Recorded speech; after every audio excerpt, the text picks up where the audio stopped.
Sejam bem-vindos a mais um Unlock Podcast que tem a cortesia da One on One Sound, da rádio online que podes ouvir baixando o aplicativo pela Apple Store ou Android. Apple Store é a loja da Apple, Android é Google Play, Samsung, Google Play, todos têm que não usam Apple, podemos assim dizer. nome da loja da Android é todos que não usam Apple, digita lá na loja do teu telemóvel. One on One Sound. Bom, hoje temos a ilustre presença, todos os meus convidados são ilustres. E hoje temos a ilustre presença de nada mais, nada menos do que o melhor estudante angolano na Rússia, o rejeitado, como é que posso te classificar mais? O melhor estudante angolano na Rússia, uma das 100 pessoas mais influentes da África, pela uma organização ligada à ONU. Rejeitado, melhor estudante de mestrado também, né? De mestrado na Rússia, do Macarenco, mas reprovou em tudo que fez em Angola. Todos os angolanos lhe reprovaram. Afinal de contas, quem está errado?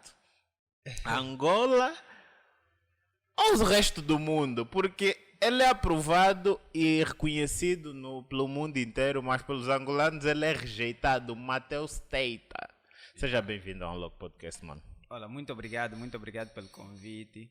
Eu tenho fugido sempre muitos podcasts, mas não tinha como fugir o seu, porque é uma honra estar aqui também contigo. Eu acompanho o teu trabalho já há muito tempo e sabes que eu tenho uma admiração tremenda por ti. Então, vamos aqui conversar abertamente, sem tabus, sem receios. Sure. Então, o bom do podcast é mesmo isso, tudo a ver, uma conversa aberta, franca com jovens, e apresentarmos as nossas dicas, as nossas sugestões também, não é? Então é uma honra estar aqui. Espero que acompanhem, espero que gostem. Eu queria retificar, eu fui eleito estudante estrangeiro do ano na República da Basquíria, que é dentro da Rússia. E depois, em 2020, fui nomeado para o prêmio MyPed, que é o Most Influential People of Africa Descent, que escolhe anualmente as 100 figuras mais influentes descendentes de africano a nível do mundo. Sure. E em Angola, o ano 2020, participaram a Gianni Costa, o Bernardo Kanda, a Cecília, e também eu estive nessa nomeação, que para mim representa, acho que é o maior reconhecimento que eu já tive, não é, nos meus poucos anos de vivência, não é? Então, e representar Angola nessa dimensão de uma organização que faz parte da ONU é, sem sombra de dúvidas, um reconhecimento de todo o trabalho que temos feito em prol da juventude, em prol da academia, e estamos aqui para isso. Nice. O que é que fez de facto chamar a atenção da organização que faz parte da ONU para te incluir nos 100 jovens mais influentes? O que é que te chamou a atenção deles? A lista final dos 100 jovens eu não estive inserido. Tipo, o que acontece? Eles recebem... Eles fazem a pré-seleção de muitos jovens, são aproximadamente 10 mil ou até acima de 10 mil. Então, eu lembro-me que quando lançaram a lista dos 110 eu ainda estava lá. Então, como também a minha categoria da Angola não tinha muitos espaços, tá a ver? Yeah. Então, para mim, eu estive entre os 105, 110 por aí. Quase, isso é tipo os palanca negra, isso é mesmo angolano. Mas foi muito interessante, porque nós ainda continuamos a usar a mesma plataforma para fazer networking, tá a ver? Tem pessoas muito influentes lá, primeiros-ministros e primeiras-ministras, tem atores e... Você acha que o Adão de Almeida também foi nomeado ou foi já classificado? Adão de Almeida foi classificado em 2018, juntamente com Ivanilson Machado, Marco Vitor. São os angolanos que já foram também, que já estiveram lá. Quer dizer que nesse preciso momento somos menos de 10 angolanos que já estivemos nesta cena. Nomeados. E os de facto, os finalistas. Os finalistas. O angolano, a Gianni. Tem a Gianni, tem o Ivanilson. Da minha categoria, do meu ano, os finalistas foram a Gianni, que é a ministra, porque foi categoria de política, porque lá tem 4 categorias. Okay. Então a categoria de política estiveram a Gianni e o Kanda, Bernardo Kanda, que é o embaixador da paz na Alemanha. A Cecília Bernardo, que é do Ministério do Ambiente, ela esteve participou num prêmio ligado ao meio ambiente. Então, foi estas classificações. Mateus, olha, o people que tá te ouvindo nesse momento, sabe, quem é esse jovem então que está nomeado, foi nomeado, vamos ainda recuar um bocado. Você sempre foi barra, porque você é barra. Acho que o que acontece? Eu sempre fui instruído a ver a educação ou o sistema de ensino como a minha única salvação. Ok. Então, eu cresci num meio muito pobre. Eu nasci em 89, na era dos conflitos mesmo. E em 92, quando começou a guerra assim, acérrima, nós tivemos que refugiar-nos para a mata, porque o meu pai foi perseguido, essa coisa toda. Okay. E eu aprendi a ler, a escrever no cativeiro. No cativeiro mesmo. Eu saio do cativeiro em 97. Imagina, eu fui no cativeiro em 91. Saí no cativeiro em 97. São o quê? 6 anos? 6 anos. Eu aprendi a ler. Eu, quando saí do cativeiro, eu já sabia o nome dos presidentes africanos, as capitais dos países africanos, porque era o exercício que o meu pai fazia comigo. Então, eu sabia quem era Kwame Nkrumah, Fonete Boigny, Samora Machel, as capitais desses países todos. E eu saio do UIS para Luanda em 98. Okay. Então, sem nem ter frequentado um sistema de ensino convencional, certo. mas eu já sabia ler e escrever. E já Sabias muito mais do que os meninos da tua idade que estavam dentro do sistema? Do sistema de ensino, sim. Quando eu vou para um sistema de ensino, que foi numa escola dos padres no bairro Sapu, que era um jango, eu fui para a primeira classe, me tiraram da primeira classe, me meteram na segunda classe. Disseram, não pode, você já estudava. Eu disse, não, nunca estudei, porque eu sabia história, sabia matemática, sabia ler normalmente sem muitas dificuldades. Então, os padres, eu fui já tipo o querido dos padres, eu tinha já padrinhos lá. Nice. Então, me meteram na segunda classe como delegado. E eu fui delegado até a minha 13ª classe no Macarenco. Da segunda classe até a 13ª classe. Não, e de lá para cá, sempre foste líder, porque depois lideraste até na Rússia. Sim. Mas já lá vamos. Mas antes, eu queria fazer um comentário sobre a tua trajetória, que é, isso pesou de alguma forma para que hoje, ou seja, para que durante toda a tua trajetória estudantil fosses quase que cobrava, porque aquele teu início é que foi o divisor d'água. O que é que achas? Concordas ou não? Aquele teu início, só pelo facto de seres miúdo e o padre dizer, não, tu não és dessa categoria ou dessa classe, és de uma classe acima, começou a ficar mais exigente para o teu lado, né? Claro. E isso levaste para o resto da vida. Claro, porque o que é que acontece? Quando estás num meio em que... O meu pai, por exemplo, eu lembro-me, a primeira vez que o meu pai me elogiou foi depois de eu terminar o Macarenco.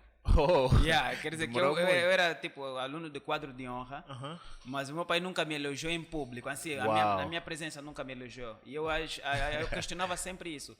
Eu, depois de sair da igreja do Jango, lá na Sapu, os padres transferiram-me para a Divina Providência, que já é uma escola mais estruturada, que apoiava mais pessoas, e então eu já comecei a estudar lá com sobrinhos de deputados, essa coisa. Era uma escola que tinha uns certos privilegiados. Certo. E eu, quando vou para a Divina Providência, já vou também com uma carga pesada, e os padres já falavam de mim lá. Então, quando eu chego na Divina Providência, eu sentia uma pressão maior, do tipo, eu aqui tenho de continuar a ser o que eu fui lá. Porque eu vou já com uma fama de alguém que sabe os presidentes. Então, meu pai sempre perguntava, qual é a capital, por exemplo, do país X? Eu falava. Quem foi o presidente que levou a independência do país X? Eu falava. Então, aquilo que trazia... Foi fácil ter amigos, porque eu já conseguia responder aquilo. E então, isso cobrava-se. E até hoje eu sinto o peso dos prêmios todos que eu fui ganhando. E a cada prêmio que eu vou ganhando, acaba por ser mais um peso, mais uma responsabilidade, porque tu tens de se justificar sempre. Certo. Tá vendo? Mas mais do que isso, que muita gente não sabe, é que, para além dessa bonita trajetória estudantil, o sonho do bom estudante, ou seja, o platô, o teto, o auge do bom estudante é conseguir um bom emprego. Geralmente é assim que nos vendem, né? Só que tu viveste um pesadelo, não sei se vives até agora. Vivo. Com os barras, os melhores alunos não são bem colocados profissionalmente, ou seja, no mercado de trabalho. Claro. Conta-me lá isso. Nós temos uma cultura no país que infelizmente é assim. Nós crescemos com a ideia de que as pessoas conseguem atingir determinadas posições, quer no emprego, se alinhando a um determinado grupo. Certo. Então, tu podes... E o critério principal aí não é você saber fazer, Porque a gente vê bem, muita gente que está bem posicionada em locais bem posicionados, muitas deles não sabem fazer. E nós estávamos a discutir há tempos, e eu tenho promovido vários webinários, vários encontros com jovens, e nós falamos sempre assim, não, os políticos não têm vontade política, mas eles querem fazer. Eu acho o contrário, eu acho que os políticos, até muitos têm vontade política e outros não sabem mesmo fazer. Tipo, tu podes ter vontade, eu tenho vontade, por exemplo, de nadar, de ir fazer praia, né? Mas eu não sei nadar, então paro na vontade. Uma coisa é ter vontade política de fazer. O que é ter vontade política no teu ponto de vista? Eu tenho uma opinião sobre isso, mas vamos chamar essa conversa particularmente para Angola, porque parece que fazer política em Angola é diferente do resto do mundo. O que é ter vontade política para ti? Ter vontade política, por exemplo, assim, nós temos as melhores leis do mundo. Eu acho que nós, Angola, temos as melhores leis do mundo. As pessoas criam leis sobre tudo. Se você tem leis para integrar todas as crianças que estão fora do sistema de ensino, há essas leis. Quer dizer que partindo desse princípio existe uma vontade. Certo. Tá a ver? Agora, por que as crianças não estão dentro do sistema político? Porque não há execução.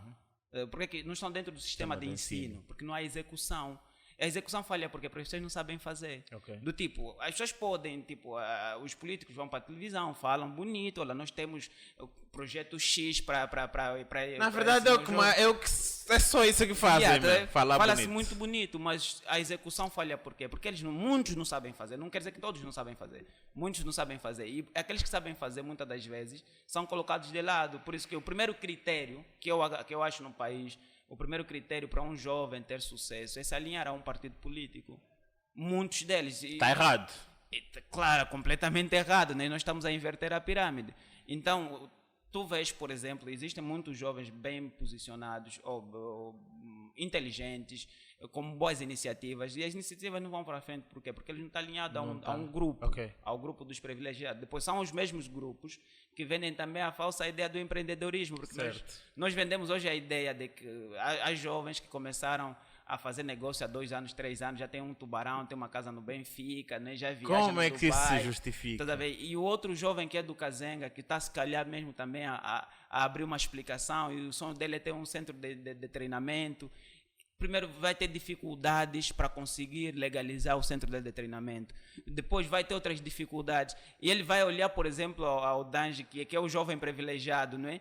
Que em 2 meses ou em 2 anos conseguiu ter dois TRX, ou como é que chama, aqueles prados, estás a perceber? Então ele começa a ver, se calhar eu estou a falhar, e depois a internet vende essa imagem ilusória do sucesso, porque todo mundo na internet é bem sucedido, está a ver, todo mundo na internet. Tu defendes uma ideia que eu já me pus a refletir, que é a maior parte dos influenciadores digitais que vendem sucesso, principalmente sucesso material, tem uma linhagem, tem assim, são privilegiados.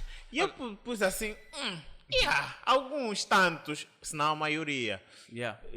Tu bates muito nisso, por quê? Porque me dói. Assimetria, assimetria comparativamente. Me dói ver um jovem, por exemplo, do Talatona, que não vivenciou as dificuldades. Eu vendi água fresca, por exemplo. Vendi água fresca na praça, zunguei gelado, estudei sempre nas escolas públicas. Meu primeiro seguro de saúde foi porque fui na bolsa, tive de tratar na Rússia. Estás a ver? Meu primeiro passaporte tratei porque tinha de ir para a Rússia. Estás a ver? Então, me dói ver um jovem que sempre teve o privilégio de viver dentro da classe elitista a vender a história, por exemplo, do jovem do bairro Mundial. E ele não conhece aquela realidade do jovem do bairro Mundial. Do tipo dizer assim, olha, eu comecei o meu negócio com 2 quilos de arroz, você também pode fazer isso. Que é uma coisa irreal, estás a ver?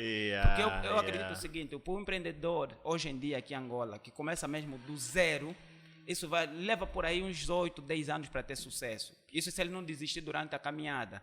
Estás a ver? Sim, é relativo o tempo. Aqui eu vou o tempo é relativo, mas a maioria é assim. O que acontece hoje em dia? Isso acontece até para as mulheres também, né? Tem muitas miúdas, vende cabelo, não sei lá o que, vende make-up, comprou um tubarão vendendo make-up, estás a perceber, né? Comprou um tubarão vendendo make-up em 2, 3 anos. A outra miúda que também acompanha isso vai acabar por levar aquilo como um modelo, estás a ver? E são essas mesmas pessoas que depois organizam um coaching, um meeting, uma palestra, um mastermind de como atingir sucesso nesse tempo recorde, estás a ver? Que quase real, estás a ver? Quer dizer, e deixam mais pobre aquela pessoa que aspira aqueles ônus ou aqueles bônus. Não existe transparência. Não, porque eu tenho que pagar pelo teu curso ou teu mastermind. O que é que eles vendem geralmente? É curso, né? Curso. O teu curso de ficar rico. De ficar rico.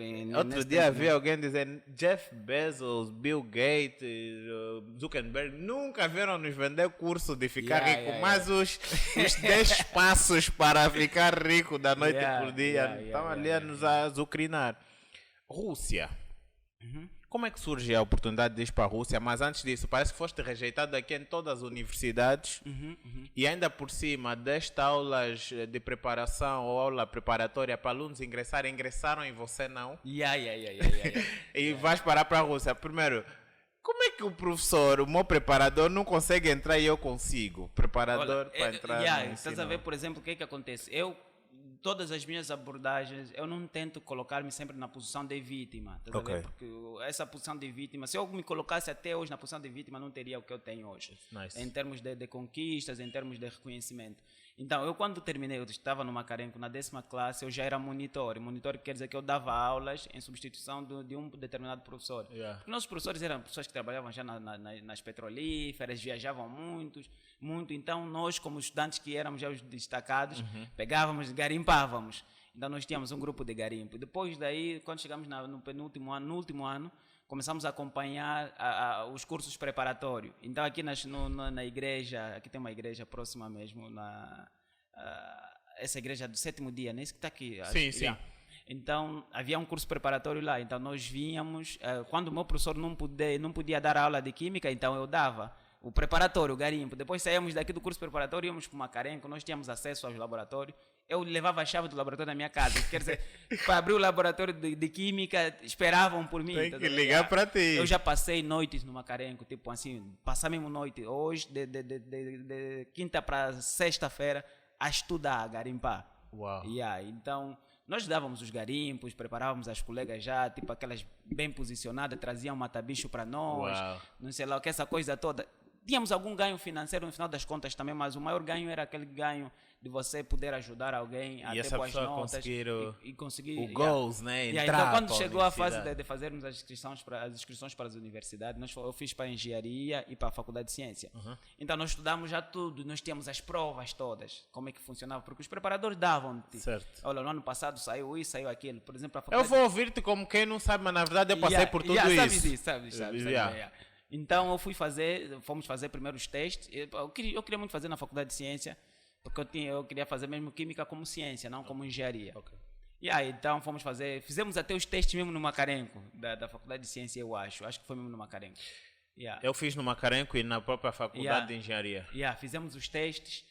E sabes que para fazer curso de química tu precisas ter parece que 45% bater toda a química, bates toda a matemática, podes até se borrar um pouco na física. Esse era o termo mesmo. E aí eu bati, aquilo não era química dura, era eletrão, protão, acerto da equação, coisa que... Não, imagina. Porque você é o preparador, mano, eu estou à espera da parte da história. Como é que você reprova e eu passo? Então, eu preparei algumas pessoas, essa coisa toda. E eu estava na minha casa, lembro quando nós fizemos as provas e entregamos, todo confiante, toda a química. Tem sempre aquela coisa de conversar, como é a primeira não é A, a segunda é X. Bati toda a química, bati a matemática e física também não era bicho de 7 cabeças. Fui para casa confiante que vou entrar na universidade, mas eu também sempre tive o desejo de estudar fora. Então eu falei, se aqui falhar, eu vou para o exterior. E era numa fase que eu tinha boa aceitação na escola, no Macarenco. Nós participamos na feira, a Educa Angola, a primeira feira Educa Angola, e nós ganhamos. E o meu projeto pessoal, eu e o Anderson, tivemos também o apoio da ExxonMobil na altura. E nós estávamos a fazer estágio na ExxonMobil, que era petrolífera. E aí, quando estava a decorrer esse processo todo de candidatura da Bolsa, mas como é que a bolsa vos surge? Essa particular? Não, tipo, na fase dos testes da universidade. É a mesma fase que você faz inscrição na bolsa. Você entrega só o documento lá. A tua bolsa é do INAB? Foi do INAB, sim. Então o que acontece? Depois um colega liga para mim quando saíram os resultados. Mateus, sabes, olha, nós tínhamos um colega que chamávamos Homem Mau. Homem Mau tipo, não era já um bom estudante. Sim. Era O homem mau entrou, que Yeah. nem é bom estudante. Epa, o homem mau teve 12 valores. E entrou. Eu falei, epa, um gajo deve bater 18, né? E eu disse assim, veio, eu bati Baseando-se no no homem 18. mau. Ele disse assim, não, você tiveste 6. Uou. Eu disse, não, espera aí, eu levanto da cama, como 6? Estou a ver aí. Olha, pá, um táxi, tá marginal, você tá basando, mas já estás com lágrimas, olhos vermelhos. Estás a chegar na pauta, você vê a pauta tipo umas 5 vezes. 6. 6. Nem 16? 6, não pode. Eu tinha já bons contatos, ligo na diretora do Macarenco, que era Sim. que nem uma mãe para mim. Eu chamo ela de mamã. Aqui então Tá como? duro. Tá duro. Disse, como assim? Eu tive 6. Disse, não pode. Ela fez os contatos dela também. Não, vai ter com a fulana. Fui ter com uma senhora já lá. Sou eu. Eles explicaram. Não, esse é nosso professor lá. Como então? Como é que esse professor reprova? Houve aí umas conversas. Não, filho, sabe? Nesse calhar estavas muito confiante, né? Provavelmente. Mas começa a vir assistir às aulas assim e a gente vai resolver. Eu disse, minha honra, estás a perceber? Minha honra, eu sou garimpeiro. Como é que fica? Depois vi os outros garimpeiros como eu também ficaram. Mas aquilo também aliviou-te com os outros garimpeiros também tipo, ficaram. você até se preocupa, né? Tipo, os outros garimpeiros que estavam humano... nas outras áreas, tipo geoquímica, geologia, não sei lá o quê.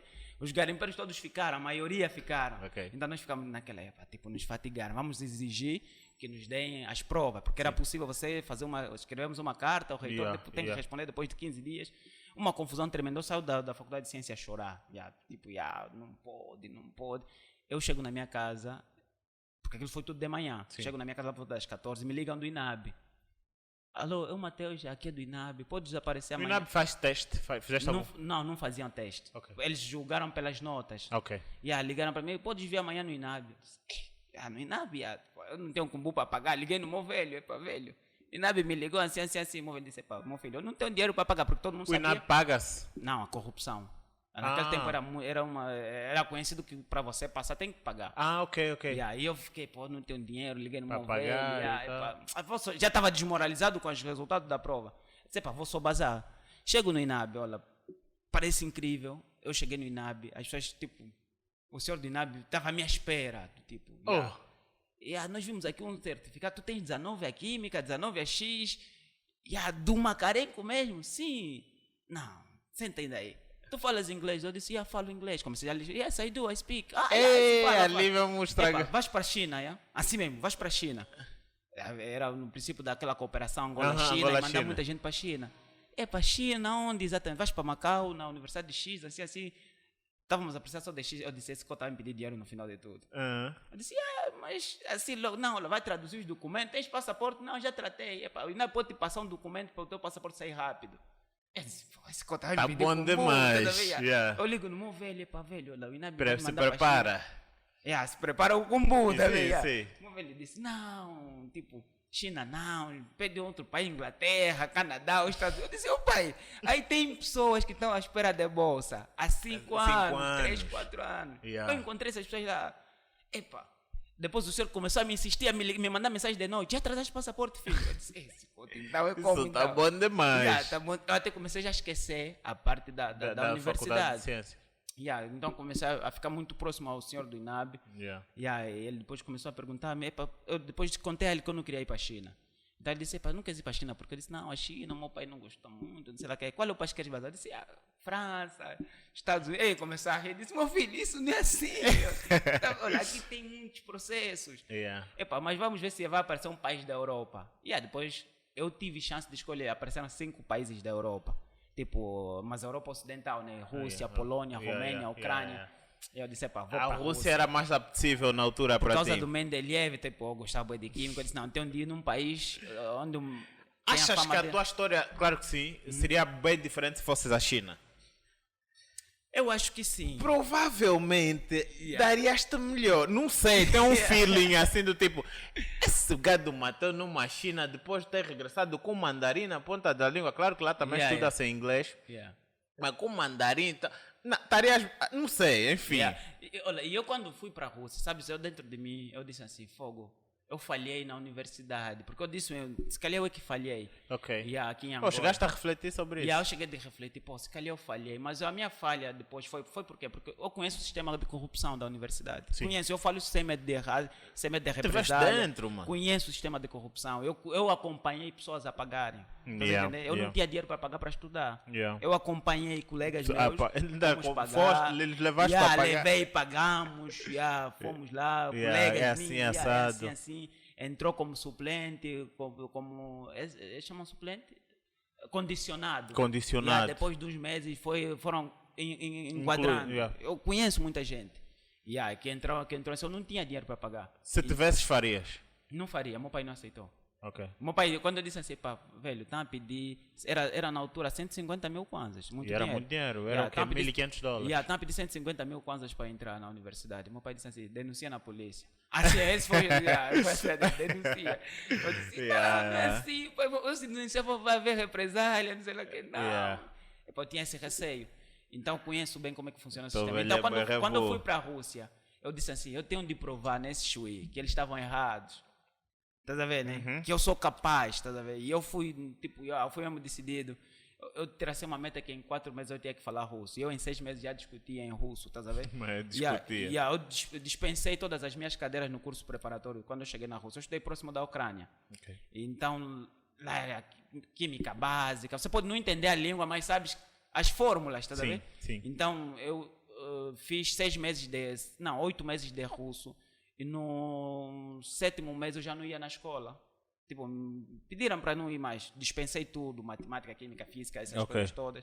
Me deram um diploma lá de mérito, não sei lá o que, tipo, um desbarra já do curso preparatório, quadro de honra com os outros africanos. E depois eu decidi sair daquela cidade para ir para uma outra cidade, porque eu queria fazer refinação de petróleo. Okay. Eu queria sempre fazer petróleo por uma questão financeira mesmo também. É isso que eu ia perguntar. As pessoas que entram por petróleo é mesmo a pensar que é ali que se fica rico, porque assim, durante muito tempo e o nosso país até agora é assim. É mamífero, mama de petróleo, e jovens que estão a vir agora a entrar, né, para o ensino superior aspiram pela área do petróleo exatamente pelo dinheiro. Eu também. Não percebendo nada de petróleo, de química, não tendo vocação nenhuma para a área, eles só enxergam como... É como na banca, mano. É como na banca. Mas entraste a pensar assim? Entrei assim por quê? Porque, imagina, da minha realidade que eu vim, imagina, eu vivia depois no bairro Popular, tive de viver com tios, porque eu estudava no Macarenco. Muitas das vezes eu ia a pé, eu via as condições das pessoas. Quando comecei a estagiar na ExxonMobil, antes de ir para a Rússia, porque quando eu terminei o Macarenco, aquela coisa toda, quadro de honra também no Macarenco, fiz um estágio na ExxonMobil. Então eu vi as pessoas lá, encontrei, na altura era o Cude, dos SSP, o Gomes, aqueles que nós víamos, tipo, tá vendo? Ok, a trabalhar nos petróleos. Os que vinham de carros pesados, tá vendo? Eu quero ser tipo esse cota, tá vendo? E ele tá, tipo, imagina, o meu mentor da ExxonMobil, na altura, nós falávamos assim, olha, queremos imprimir um documento, dá $100. Para imprimir um documento de 50, na altura até nem era 50 kwanzas a impressão, né? Nós precisamos imprimir umas cenas para apresentar na escola. Eu tá abrir a carteira, tá a tirar $100, toma, vai imprimir. É isso que eu quero para a minha vida. Boa vida. Então, depois, não, vou fazer um curso ligado à indústria de petróleo, porque o Angola é o país produtor de petróleo, então quando eu voltar... Vou ser tido e achar. Então, por isso que eu me dediquei mesmo seriamente na Rússia. Eu fui depois mudei, saio de Belgorod, que é próximo à Ucrânia, vou para Ufa. Ufa é a capital petrolífera. Mas espera aí, estás a mudar de universidade? Mudei de universidade. E a bolsa inclui isso? Olha, a bolsa não permitia, mas eu, na altura, imagina, eu tinha já bom nome na universidade. Eu pedi que a universidade contactasse o Ministério Russo, do ensino superior. O Ministério Russo do ensino superior viram as minhas notas e viram a minha vontade e disseram, não, ele tem de ir mesmo para lá. Então, mas que a cidade era Belwek que tinha saído? Não, porque as cidades na Rússia as universidades na Rússia são organizadas pelo potencial que a cidade apresenta. Por exemplo, se tu estudas em Cabinda, numa universidade de Cabinda, estudas petróleo. Então eu saio de uma cidade que era de construção, Porque se eu fizesse química lá, seria química da construção, para fazer cimento, cola, essas coisas todas. Andava na bombar onde. Valia a pena. Essa hora estaríamos aqui a fazer um deal para fazer cimento, cola.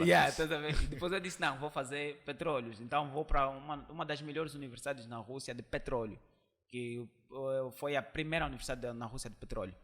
Então vou para lá, dura, a universidade de Rija mesmo, Rija. Então nós chegamos, éramos poucos, só éramos 14 angolanos. Mas quando eu saí já eram por aí 100 e tal angolanos. Então nós conseguimos dinamizar aquilo. Fui para lá. No princípio foi difícil. Você pensa que já falava russo. O primeiro ano foi mesmo completamente difícil. Mas conseguimos ter bons resultados. No segundo ano já tinha responsabilidades na universidade. Já conseguia trabalhar com jovens lá. Eu lembro, quando estava terminando o segundo ano, eu já era o presidente da Associação dos Estudantes Africanos. Eu controlava todos os estudantes africanos e os latinos também. Uau! Então já tinha... A universidade já me fazia um subsídio só por estar a trabalhar com eles. Uau! Participava em conferências no Cazaquistão, fui para Suécia, fui para Moscou. Representar a universidade. Em 2015 eu participo na BRICS, no encontro com os presidentes. Também foi graças à universidade. Eu fiz uma formação de 1 ano. Tem um vídeo, depois na edição se calhar põe a discursar com uns cotas para presidência. Na presidência, boy.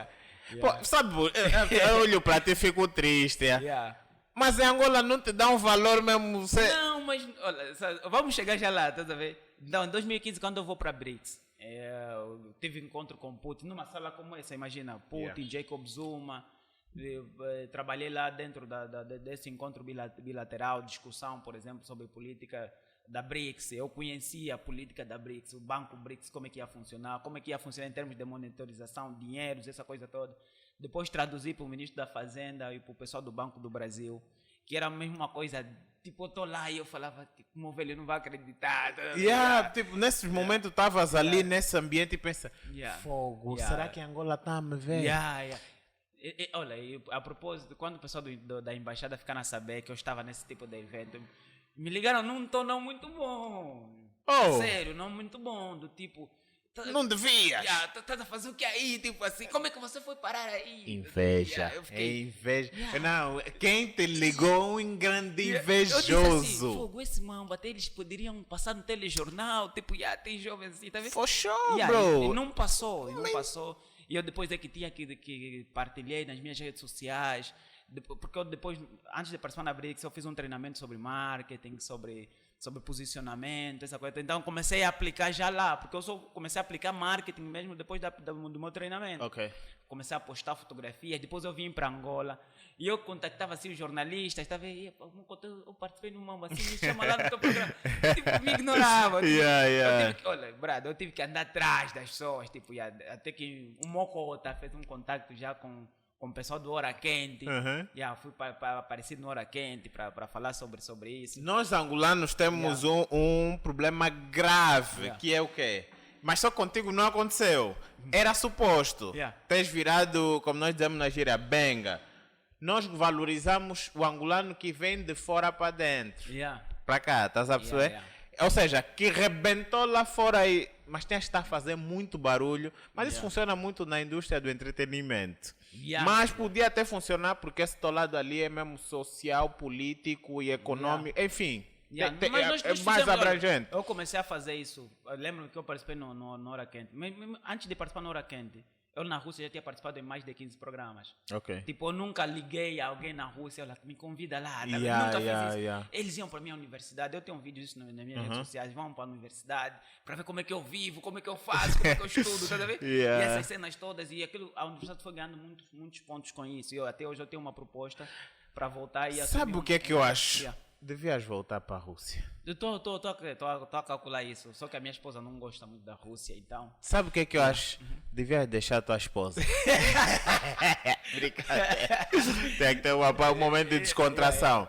Não deixes a tua esposa. Mas, Mateus, eu não sei, eu sou muito revoltado. Eu não estou no lugar. Pô, ainda bem que és assim, és boa pessoa. Não, eu seria muito revoltado. Olha, já me frustrei várias vezes. Aqui em Angola, já me frustrei algumas vezes. Mas tem uma coisa que eu digo sempre, estás a ver? eu digo sempre assim, mais pobre do que eu fui já não serei. E tem uma coisa também que eu não faço mesmo, e isso tem a ver com a educação que eu recebi dos meus pais. Eu podia estar a bajular, se eu bajulasse, pode ter certeza, eu teria um prado de se calhar aí estacionado. Você teve com bonito, se fosses bajulador, eu já te saberia, eu pelo menos. Então, fala lá, como é que foi o encontro com o bonito, tu vês? Olha, não, eu mandei os meus putos lá. Infelizmente ainda não me receberam, mas eles me conhecem. Ele me conhece, ele tem meu livro. Ele me conhece, tem meu livro. Quando ele esteve na Rússia, fizemos chegar o meu livro. Quando ele foi à Rússia, ele era o quê? Ministro? Era presidente. Já? Era presidente. Eu mandei chegar, enviei o livro autografado para entregar ao presidente. Porque eu fiz consultoria para uma empresa russa que infelizmente o projeto não saiu, por questões também muitas das vezes se calhar políticas. Chegaste a trabalhar 2 anos na Rússia? Trabalhei sim. Na área? Na área, como engenheiro. O que é que te deu na telha para voltar a Angola? Pensaste que fôssemos te valorizar? Também. Nós somos maus. Também pensei isso. O que acontece? Estás a ver? Eu e um colega, o Nicolau. Nicolau hoje em dia trabalha na Rússia, porque ele veio, mediu a pressão do país. Ele disse assim, nós temos uma abertura para voltar, eu vou voltar. Eu disse assim, para voltar para a Rússia? Para a Rússia, porque o que acontece? Quando nós começamos a trabalhar, nós nos deram um contrato. O contrato depois terminou.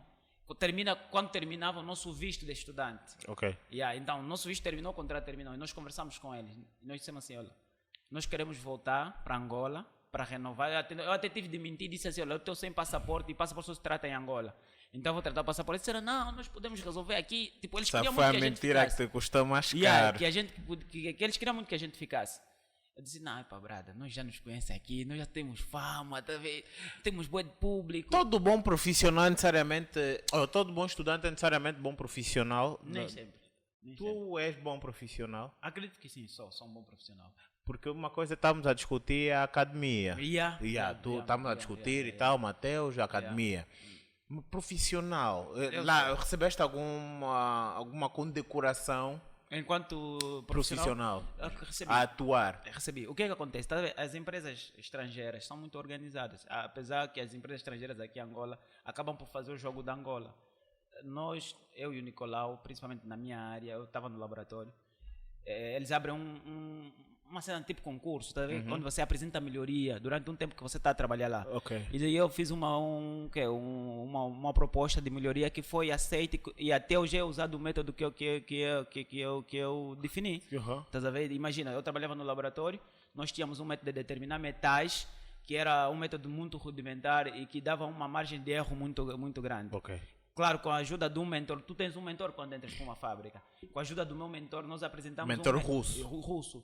Nós implementamos um método diferente e que está registrado em meu nome. Patenteado? Não, patenteado não. Registrado lá dentro da fábrica. Aqui, no sistema vai, quem fez essa proposta de melhoria é o fulano de tal. Então eu fiz isso, fizemos essa cena.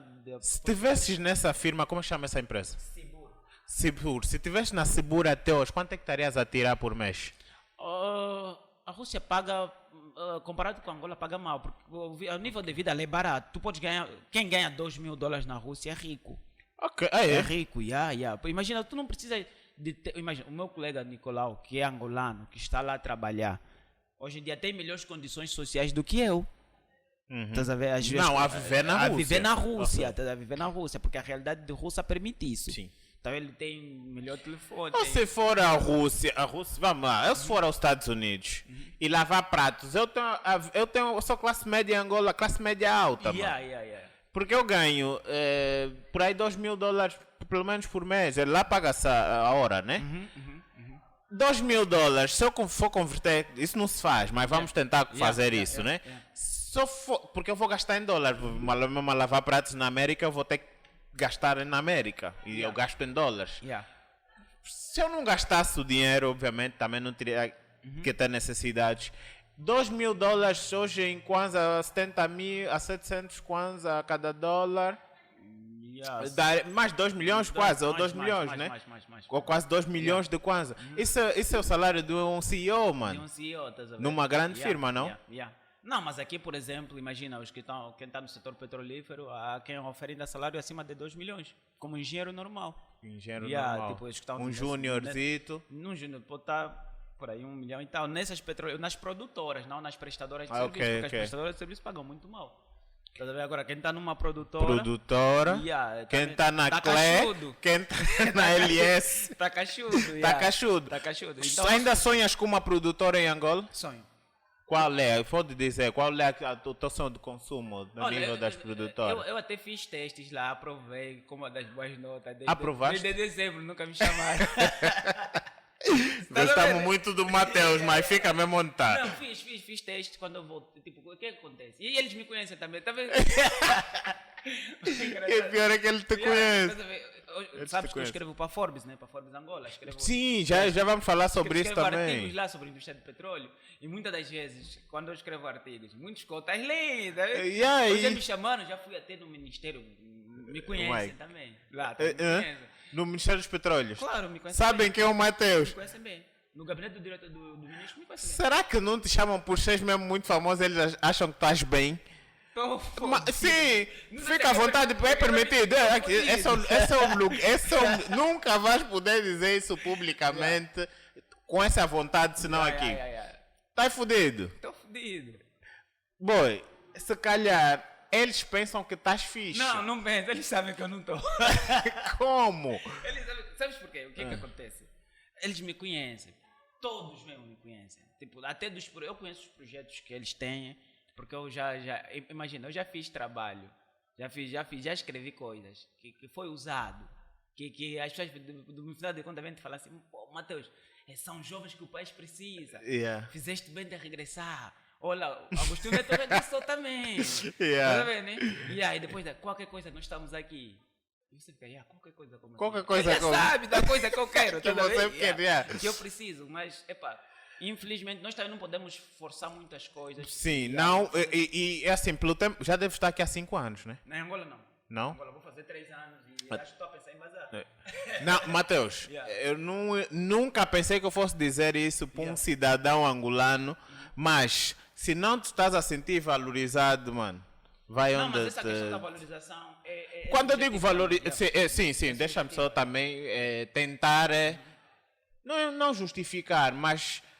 esclarecer essa minha valorização. Matheus, tu és um profissional que não tens o básico para ti, para a tua vida, não consegues dar uma vida fixe de sonho para a tua rainha, mano. Não. Para a tua rainha, digo, a tua mãe, tua esposa, estás a ver? Teus putos, teu filho e tal. Aquela vida do engenheiro que sonhaste ser lá à frente. Olha, chegaste... hoje eu presto serviço, trabalho prestando serviço no setor mesmo, mas com uma condição...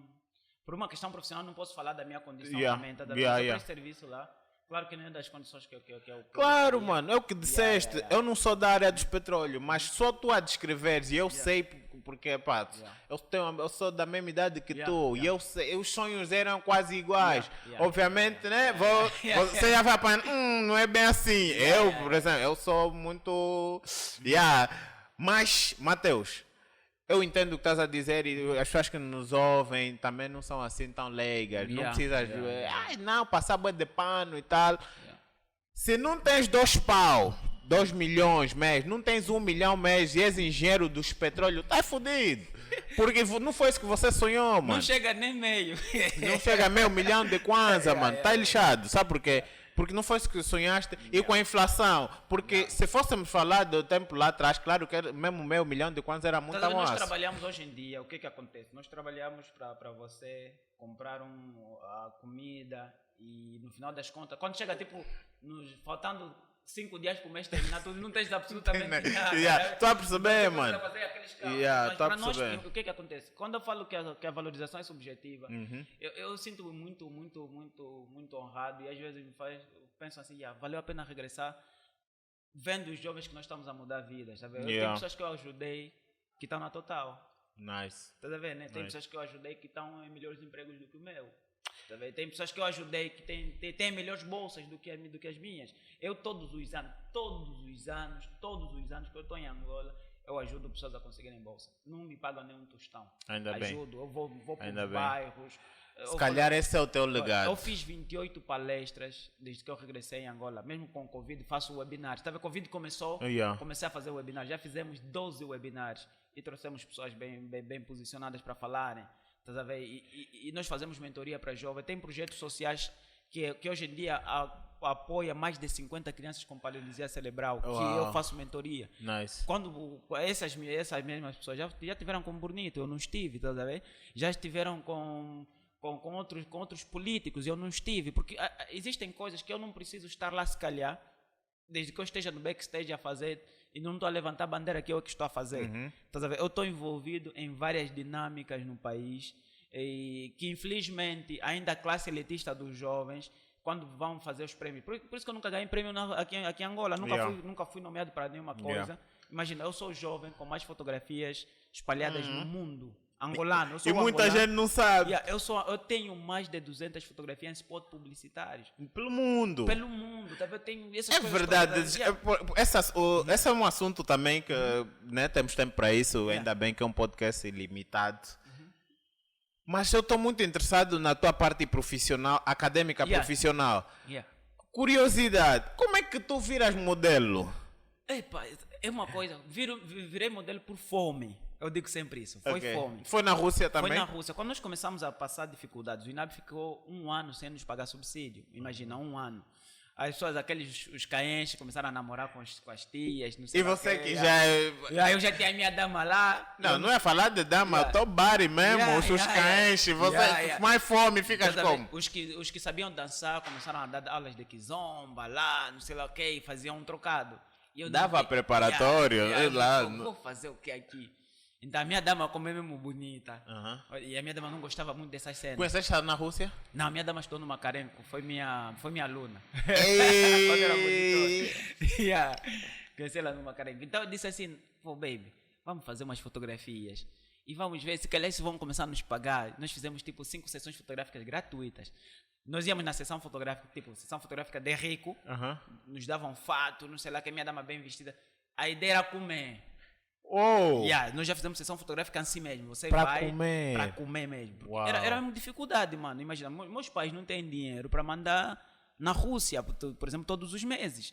Então, o INAB, que é o único meio de da subsistência. E foi para isso que eles mandaram para lá. Te pagava, é para você pagar as contas da universidade, pagar o lar, pagar não sei lá o quê.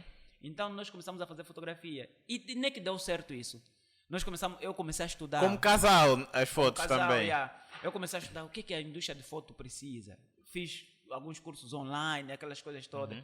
Eles gostam de porque tinha gajo mais bonito do que eu, tá a ver? E aí, então, mas eu vendia bem emoção porque eu fiz teatro. Ele falava, tens que chorar. Eu chorava. Tens que fazer cara de quem está com fome. Fazia. E então os russos falavam, uau. Olha, em menos de 2 meses nós já tínhamos fotos vendidas. Então as pessoas começaram a nos procurar. Imagina, eu em 2018 fiz uma sessão fotográfica para Tom Ford. E a marca de perfume. Mas também já era para estar rico, porque essa é uma marca boa. Não, mas nós fazíamos contratos para frango. Não era contrato. Hoje em dia eu me arrependo. A Tom Ford não conversou contigo, conversou com a agência que te fez a foto. Havia castings, por exemplo. A Tom Ford vai fazer casting na Rússia. Então os fotógrafos da agência vão procurar por modelos. Entendo. Então eles procuram modelos diferentes, um assim russo, ruivo, e eles me ligaram, olha, Matheus, nós queremos que você participe numa sessão fotográfica assim. Eu disse, vamos pagar, eu já sabia negociar, né? Quanto é que vamos pagar? Aqui nós podemos te pagar $500. Fala ainda isso em russo. Matheus, e você também se responde em russo. Vamos ver como é que eu imaginar. Да, Матвей, привет, как дела? Хорошо. Давай будем делать какой-то фотосессия для Tom Ford. Я сказал, фотосессия, да, Tom Ford, да, сколько будет стоить? Сколько вы будете платить? Eu perguntei, quanto é que vocês vão pagar? Ele disse, não, essa aqui nós vamos te pagar por aí $500, $400. Pô, $500, $400, eu que não sou famoso. Era muita massa. É muita massa. Eu fui para lá, eu lembro que eles alugaram uma suíte presidencial num dos melhores hotéis. Aí eu entrei. O cenário era mesmo diferente, franceses, russos já fizeram fotos para várias marcas, tá? Modelos de verdade, tá entendendo? Álcool, não sei lá o que, droga, lhambas e tudo. Lá, eles naquele ambiente deles. Naquele ambiente, você está chegando, bem tímido, você vê, tô aqui, tipo, Tipo, eu falo para mim, eu sou um vencedor improvável. Tá vendo? Hoje em dia, que bom que pensas assim. Eu olho para a vida, eu olho para os jovens que vendem na rua, para os jovens que estão a batalhar. Eu digo sempre assim, eles podem ser vencedores improváveis. Nós fomos projetados para falhar.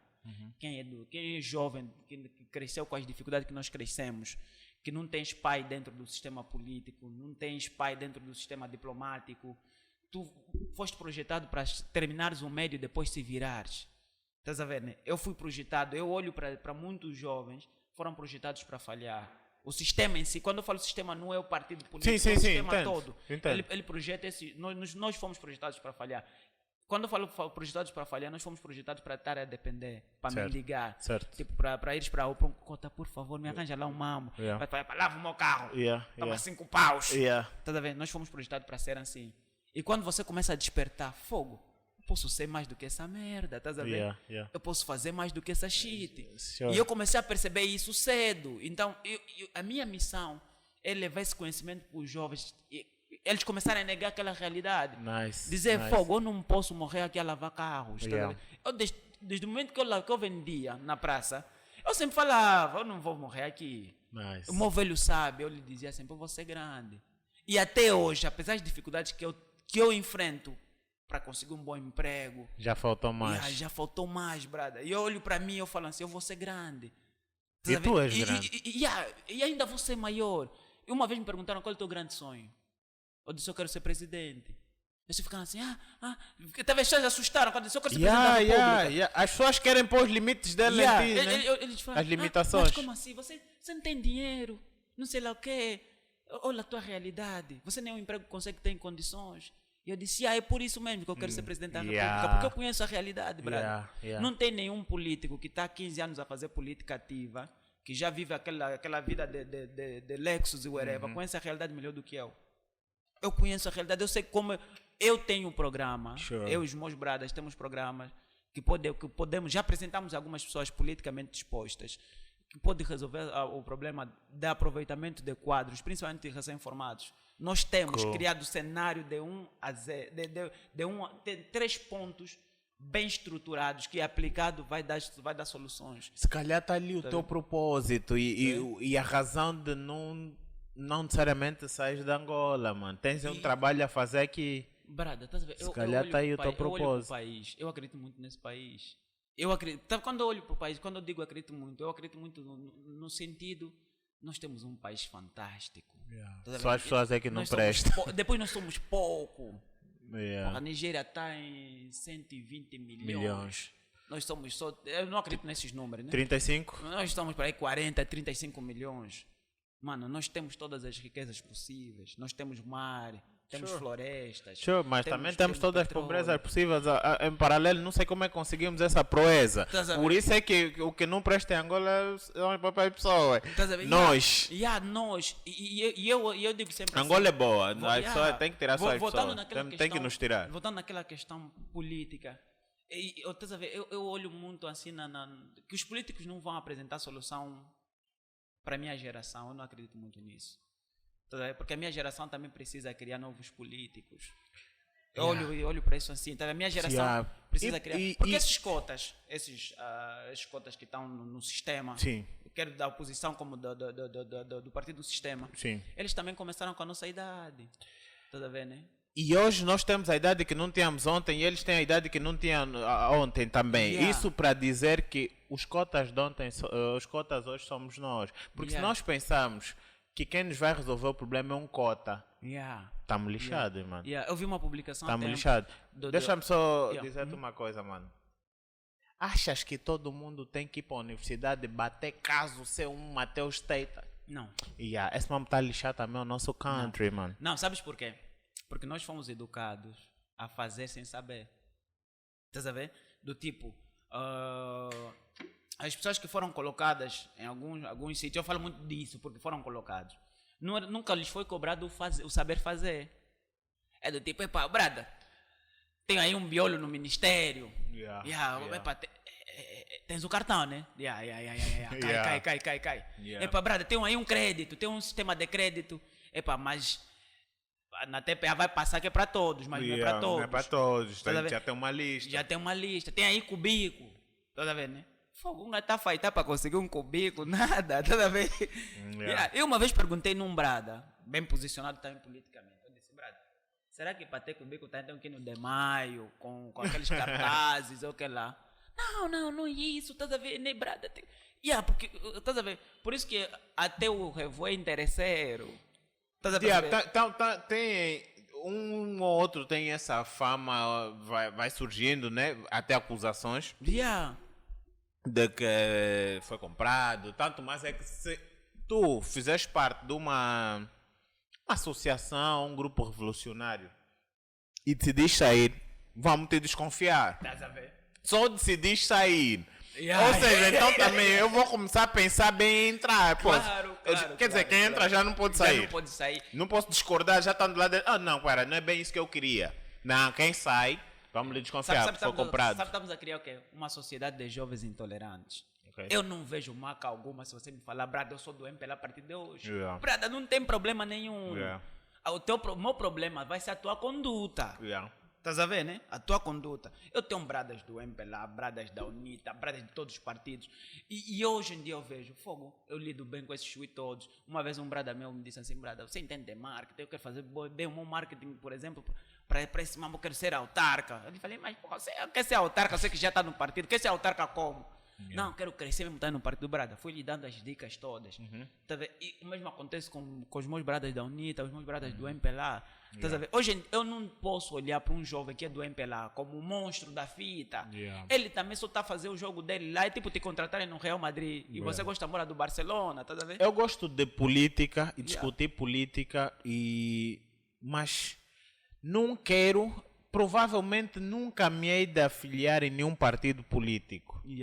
Mas todo ser humano, como é que se diz, né? Todo indivíduo é um ser político. Enfim, eu discuto política porque senão também não quero um país melhor para os meus, para os angolanos. Mas só que vai ficando, entre aspas, diabolizado. É uma cena tipo, às vezes você fica assim receoso. Será que aqui posso falar UNITA? Será que aqui posso falar MPLA? MPLA! Chega, UNITA! Então você fica assim, como então? De repente, os popos cotas lá são amigos. Vocês aqui embaixo estão a lutar. Estás a ver? Olha, eu estava a falar isso com o meu velho há tempos. O meu velho foi muito ligado à política. E nós sofremos. Eu sofri isso na pele.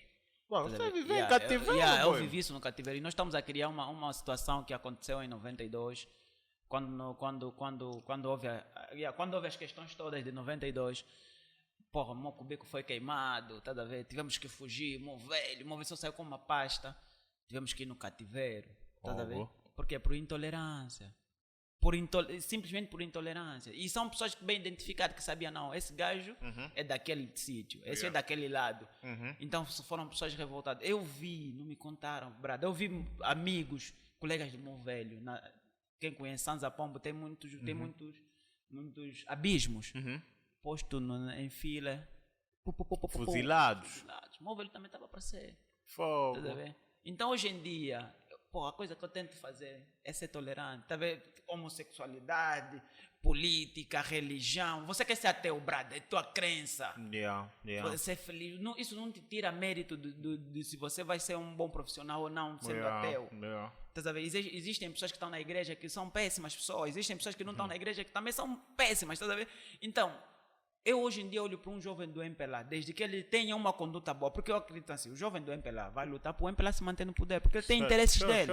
O jovem da UNITA vai lutar para que a UNITA vá para o poder, porque ele também tem interesses dele. Sim. O povo aí, esse é um discurso do tipo, vamos fazer pelo povo, por povo, com o povo. O que eu gostaria de ver é um país dirigido por jovens comprometidos com a verdade. Só que nós temos muitos jovens também, brada. São eles, você vai ver a maior parte dos jovens que estão nessas cenas. Não tem necessidade de ter o que eles têm muitas das vezes. E criam bloqueio para os outros jovens. Ouvi o Papa a dizer, vou tentar, né, parafrasear. Se gostas de luxúria, bom carro, roupas de marca, garinas, não se meta na política, vai estragar o país. Vai. Porque você é um gajo, tua ambição é supérflua. O político tem que ser um indivíduo, tem que ser um indivíduo nobre, mas não nobre, essa nobreza de materialista. Claro. Um indivíduo nobre de princípios e virtudes, mano. Estás a ver o que é o servir, o verdadeiro sentido do servir? Não devia estar só no papel. Porque tem muitos partidos políticos que, como é que eles chamam? Estatuto. O estatuto do partido diz isso. É bonito, mano. É um país maravilhoso e perfeito. Execução. É como as nossas leis também. Tal como as leis, mano. Então eu servir Lexo já está errado. Eu servir Fatiota top já está errado. Estamos a ver exemplos no Ocidente, mano. Pessoas politicamente bem posicionadas de bicicleta. Não estou a pedir para os nossos andarem de bicicleta. Claro que não. Mas estou a pedir para que pelo menos. Fogo. Esse até é um assunto desgastante. Enfim, eu digo sempre assim: a política é uma ciência. A política estuda-se. Só que os nossos políticos, muitos deles não estudam. Não estudam a política. A política trabalha muito com mentes. Trabalha muito com vender esperança. As pessoas, às vezes, nós também não estamos a pedir um país que tenha já metrô amanhã. Não estamos a pedir um país que esteja a nível do Dubai amanhã. Estás a ver? Nós estamos a pedir um país que dê oportunidade a todo mundo. Estás a ver? Eu, por exemplo, eu sinto que nós não temos tido oportunidade, muitas das vezes, porque somos conotados. Nós conversamos pouco. É tipo na relação, teve com a tua dama. Quando a tua dama lê uma mensagem e ela não conversa contigo, ela vai tirar as inalações dela com aquela mensagem. Sim. Vai criar um mau clima em casa, tipo essa coisa toda. Mas se ela vier conversar contigo e você vai explicar, não, isso é assim. Nós conversamos pouco. Até o político conversa pouco com o povo. O tal deputado, que devia conhecer a realidade do povo, anda com carro com vidro fumado. Certo. Tá vendo? O tal ministro, que devia também sentir a realidade do povo. Ele tem um carro com alta cilindragem, que não sente o buraco, vidro fumado, tem batidor. Tá vendo? Não sabe a realidade do povo dele. Tá vendo? Então nós precisamos ter políticos que conheçam a realidade do povo. Eu não acredito em nenhuma ação política que vai acontecer desse ano até as eleições, porque a ação toda propositada. Tá vendo? Agora, aquela ação não propositada, que é feita mesmo na normalidade, não é aquela de... Os políticos todos querem ser presidente, até o Quintino Moreira, vão comer todos com pobres, vão engraxar, vão comprar jinguba na rua, mas é só nesse período. Tá vendo? Tinha de ser uma constante. Tá vendo? Nós precisamos ter coisas bem mas essa até é um pouco mais profundo, porque eu não preciso desse gesto para me fazer parecer que és próximo. Queres me fazer parecer que és próximo, para além do período, teu modus vivente. Teu modo, não é que me foste visitar no Catinton, no bairro Mundial, mano. Que eu sei que é uma cena esporádica, é de 5 em 5 anos. Não, o teu modo de viver, respect, virá quando nós virmos. Estou com o bico também, mesmo, o transporte que tu andas. Claro, para não haver aquele populismo e o perigo, né? Quando a pessoa é politicamente exposta, Macron para uma galheta, mano. Não é consequência disso. Não estou a pedir, porque também não vais conseguir como político agradar a todos. Por tão bom que sejas. Por tão bom que sejas. Não acredito nisso. Não é consensual a política. Não é, definitivamente. Não vamos conseguir agradar a todos. Não estou a pedir para que sejas um populista ou como é que é, de um indivíduo do, como chamamos, né? Do povo. Não serve só. Serve só para aquilo que te propuseste. É só servir. Não te estamos a pedir para vir comer bombom com jiguba comigo sentado na calçada. Não é isso, mano. Mas isso que vai acontecer daqui a pouco. Tá? Põe só que agora, o que é que isso muda na minha vida como cidadão, como angolano, que vive em Angola e passa as necessidades da Angola, tá vendo? Bom, política. Agora, essa cena, porque o que me interessa muito em ti, Mateus, é a parte acadêmica, porque tu és um indivíduo acadêmico. Sou. Eu queria que dissesse, que comentasse mais sobre por que todo mundo tem que ir para a universidade. Por que o angolano não acha que todo mundo tem que estudar na universidade? Temos todos que estudar, sim, mas não precisamos todos ter ensino superior? Não, sabes por quê? É isso que eu estava a dizer e até me perdi. Nós criamos um sistema que o diploma fala mais alto que o conhecimento. Isso é um facto. Por isso que muita gente, você vai no período da noite, vai encontrar bué de polícia lá estudar. Ok. Porque ele sabe que quando terminar a universidade, um diploma, mais patente. uma patente, estás a ver? Porque deixamos de avaliar a pessoa pela competência real, tá a ver? O saber fazer. Por isso que muita gente, existe uma corrida tremenda pelo diploma, pelo papel. Por isso que as pessoas dão festa, organizam Réveillon, festas grandes, porque terminou a universidade. Eu não sou a favor disso, também não sou contra isso, cada pessoa festeja do jeito que ele quiser. Mas, pô, seria de bom grado, por exemplo, terminaste a universidade, estava aquele dinheiro que iam fazer a tua festa, não sei lá o que, faz um curso porque quando terminas a universidade, tu não estás pronto para o mercado também. Esse é um ponto importante. A universidade não é o fim. As pessoas pensam que a universidade já é o fim. Terminou a universidade e acabou. Mano, eu pesquiso mais estando fora da universidade do que quando eu estava na universidade. Hoje eu escrevo para revistas na Rússia, ainda continuo a escrever. Escrevo aqui para revistas angolanas, artigos, e eu vou pesquisando cada vez mais porque eu não quero ficar atrás. Tá vendo? Mas nós conhecemos pessoas que estão a estudar, estão na universidade, não sabem fazer um artigo, não sabem o que é um artigo científico, um artigo de opinião. E estão na universidade a fazer mestrado, uns até a fazer doutoramento. Estás a ver? Então, isso é grave. É grave por quê? Porque o próprio nosso sistema também, imagina, eu falo muito também de bolsa de estudo. É um programa louvável e devemos aplaudir, que é do presidente da República, que é o programa de envio de 300 estudantes nas melhores universidades do mundo. Mas continua a cometer os mesmos erros que os antigos programas cometeram. Do tipo, você não vai mandar um estudante para fazer mestrado ou doutoramento na melhor universidade do mundo sem conectar esse estudante a um centro de pesquisa ou a uma empresa. Não faz sentido.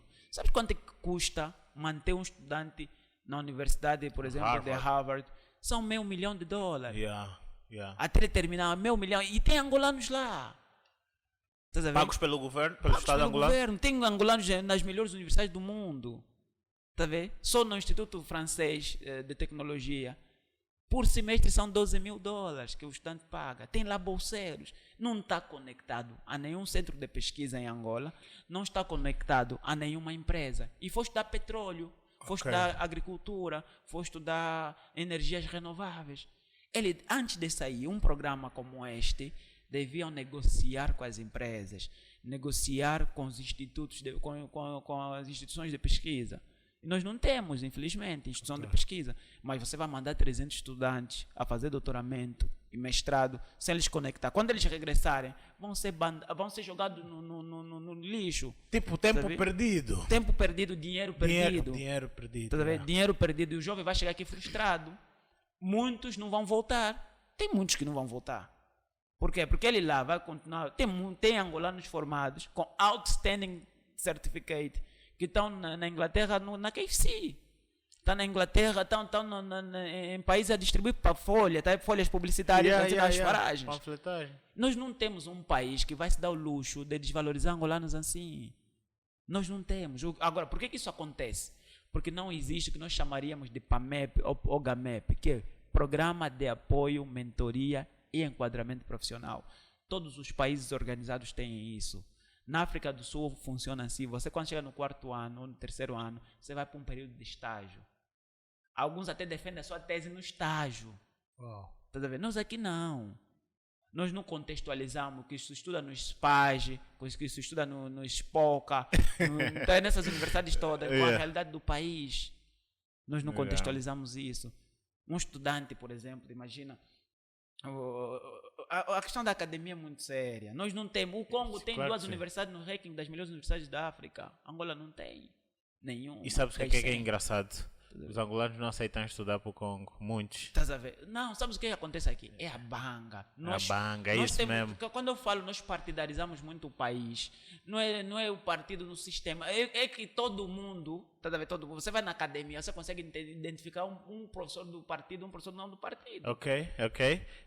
Como é que consegues assim identificar? Você vai ver primeiro pelo carro que o professor do partido tem. Ok. A camisola do professor do partido. O fato do professor do partido. Estás a ver? Então, a academia não pode estar partidarizada. Não pode. Porque isso, imagina só... Já alguma vez algum aluno ou os alunos têm sido prejudicados por definirem como sendo de um partido, de um determinado partido. Olha, e tem um ponto. Não quer dizer que as pessoas do partido não podem entrar na academia. Não podem levar o princípio partidário na academia. Esse Não, agora é o ponto, surgiu uma curiosidade. Yeah. Professor é de um determinado partido, aluno de outro. É prejudicado por isso? Não. Quando não há, aqui em Angola é prejudicado até porque o professor tentou operar a tua dama. Ok. Yeah. Porque você veste mais que o prof e vão ver esse gajo arrogante. Na minha prova está a mostrar o relógio dele. Como Então. Então nós temos esses pequenos problemas. O grande problema, estás a ver? Há alguma vaidade intelectual em muita, né? Muita. Nós somos um país com mais doutor. Você vai na função pública, todo gajo que usa fato é doutor. Ok. E se chama, eles não negam isso. Você vai um que tira a cópia na função pública. Doutor Armindo, doutor Joaquim. E você é obrigado a lhe tratar também como doutor. Na Rússia não se chama professor de professor ou de doutor. E são catedráticos. Como é que chama? É Nikolai Nikolaevich, Sergei Sergeyevich. O presidente russo lhe chama Vladimir Vladimirovich. Não lhe chama porque Sua Excelência, presidente. E essa Vladimir Vladimirovich significa o quê? Esse é o nome e o sobrenome dele. Tipo, aqui você vai para a academia, tem que lhe chamar Sua Excelência. Doutor, Aconteceu comigo, eu fui quando eu estava a resolver a situação na Faculdade de Ciência. Eu abordei uma senhora. Senhora, desculpa, só pode me dizer onde é que é a secretaria? Senhora? Doutora fulana, está a entender? Então, nós temos muita arrogância acadêmica e pouca humildade acadêmica. O setor, e quando isso acontece, são problemas que parecem ser mínimos, mas que acabam por criar um bloqueio. Então, se eu tivesse a tratar doutor Dange, eu teria receio de falar contigo. Isso cria mesmo uma barreira. Cria uma barreira. Depois eu fico passado. Eu até tenho amigos meus na função pública. Eu lhe vejo a chamar doutor e falo, não, eu não aceito esse mambo. Eu não aceito que me chama nem engenheiro. E depois outra vaidade dos engenheiros também. Terminou o curso de licenciatura em engenharia informática. Ele também pensa que já é engenheiro. Não é. Engenheiro é um título profissional, não é um título acadêmico. Diferente do mestre. O engenheiro é um título profissional. Se você meter no Google engenheiro, vai vir um profissional que executa uma tarefa de engenharia. Uau. Tá vendo? O engenheiro não é um título acadêmico. E você vê os gajos que estão no 4º ano da engenharia. Engenheiro fulano. Você já apresentou o quê? Já fizeste o quê? Mas vendo-te falar, eu sinto a necessidade de haver um espaço para discussão só academia. Academia / profissional, né? Da academia. Porque tu tens muito ainda para falar sobre isso e não tens o espaço ideal. Aquele espaço que... Porque não basta... nas redes sociais... Não, isso das redes sociais... Ainda tem pouca gente com acesso. Em Angola, principalmente, porque queremos falar para os angolanos. E, por exemplo, estamos aqui a gravar para uma rádio online. Eu sei que é limitado o número de gente que vai nos ouvir, mas nós vamos tentar difundir essa informação por outros meios. Vamos pegar, temos as mídias, vamos tentar fazer chegar a informação. Mas eu acho que devias ainda pensar na possibilidade de ter alguma coisa parecida a isso, um podcast que conversas com os outros acadêmicos. Nós temos desenvolvido os webinars e os webinars são partilhados geralmente no Lá Facebook. está, o webinar, isso é tecnologia, isso é internet. Nós trazemos alguns acadêmicos, algumas pessoas bem posicionadas também, para discutirmos assuntos da academia e não só, e assuntos pontuais. O que tem acontecido muitas das vezes? É também fruto da própria estrutura social que nós temos. Tu tens, a mídia dá muita importância à futilidade, claro que é entertainment. Se calhar tem algum propósito. Tem algum propósito, se calhar, nós não sabemos. E assuntos do gênero que você vai discutir a academia, tem pouca gente. E depois também outra coisa de discutir a academia. Você quando começa a discutir com acadêmicos e você lhe diz assim, não vamos partidarizar a academia, ele pensa já que você é do contra. E vira competição. E vira contra ti e te cria dificuldades. Eu principalmente, eu sinto, imagina, eu se for católico, né? Eu sou católico. Eu se misturar a minha questão religiosa, a minha academia, eu não vou conseguir fazer um artigo bem estruturado a criticar, por exemplo, a Igreja Católica ou as crenças católicas. Então, mesmo acontece com o princípio do partido.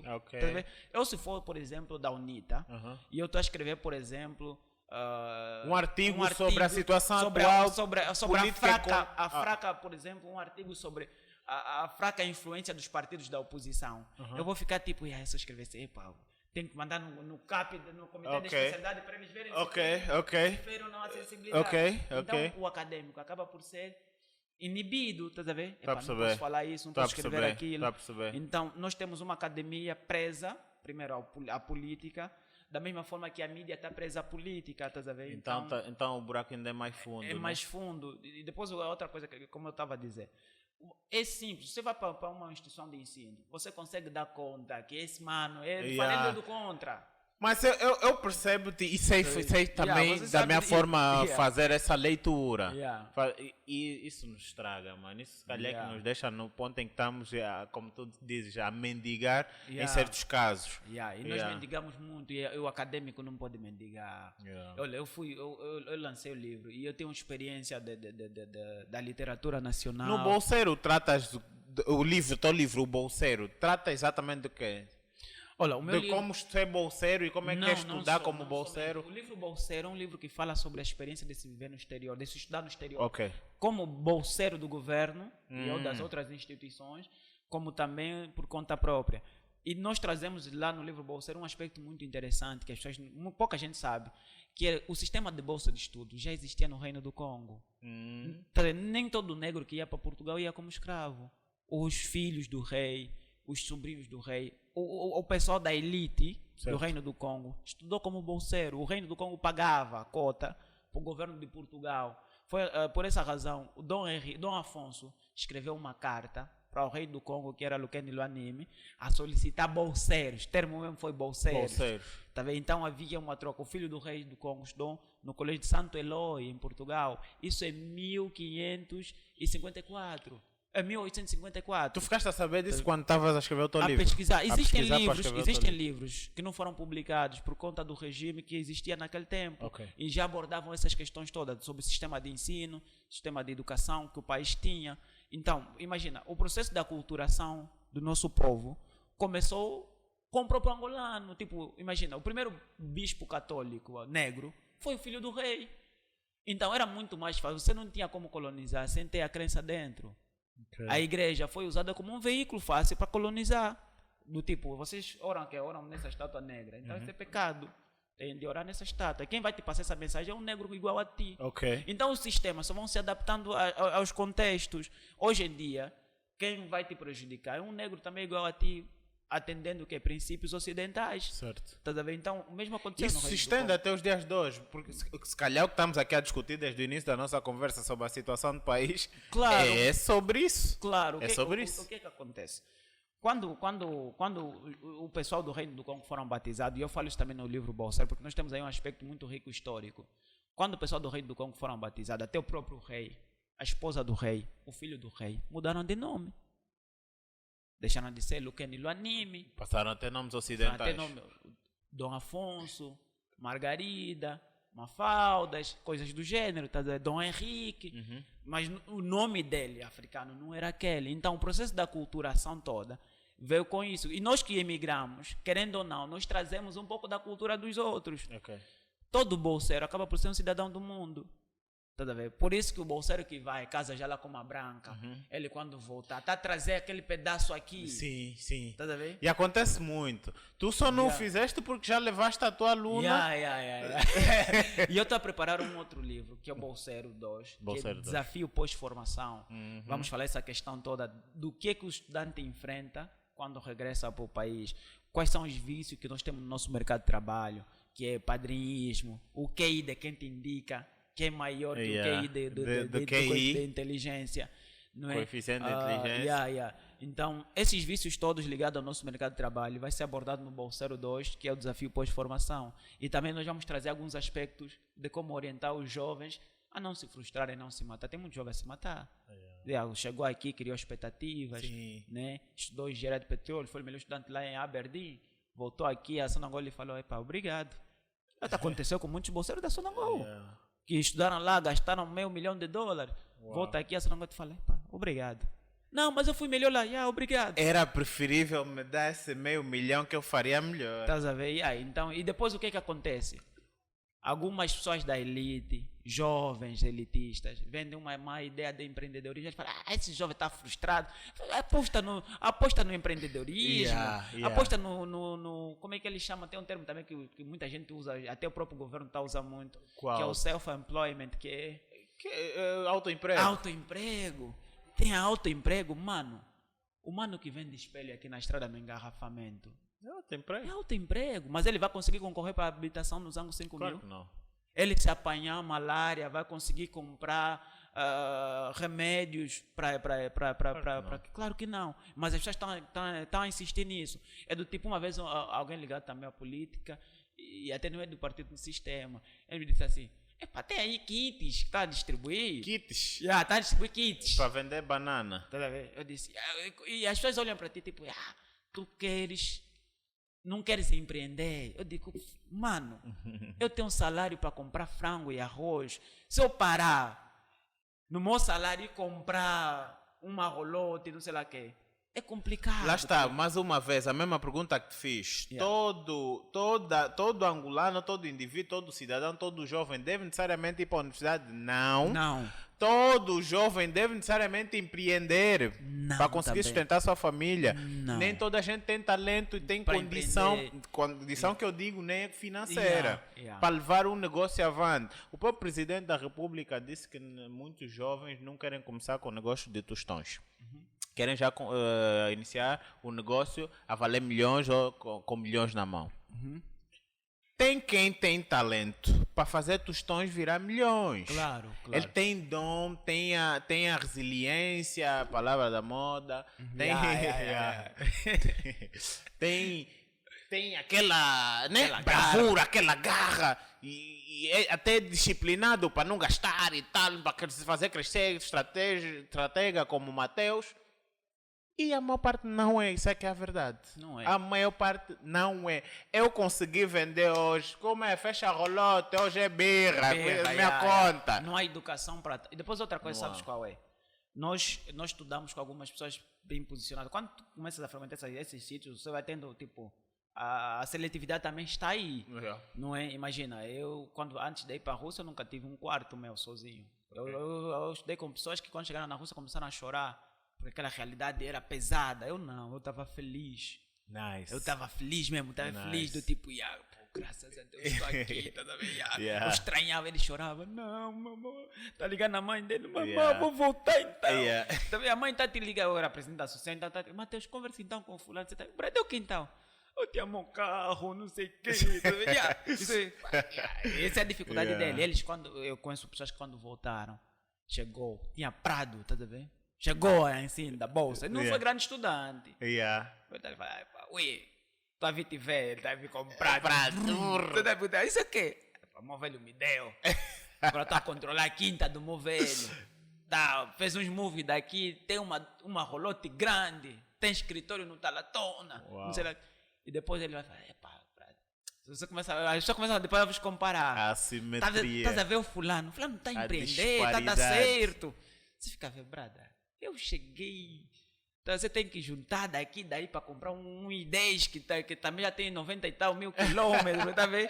Que o motor já abriram umas tantas vezes. Então são realidades completamente diferentes. Sim. E eu digo sempre aos jovens, eu conheço pessoas que há 10, 15 anos atrás, ou até quando eu vendia, tinham melhores condições. Hoje em dia são lotadores.